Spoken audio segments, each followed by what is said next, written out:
Juste là. Ya, ça quoi madame là? Eh bien, toi, on va encore bien.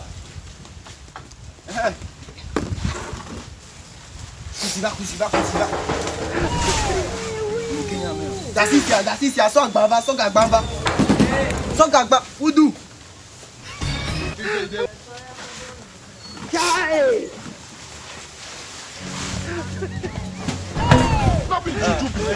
You don't know.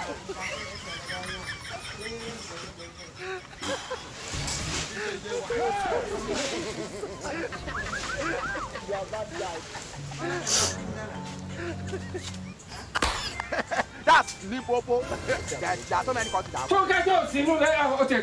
She what? Hello.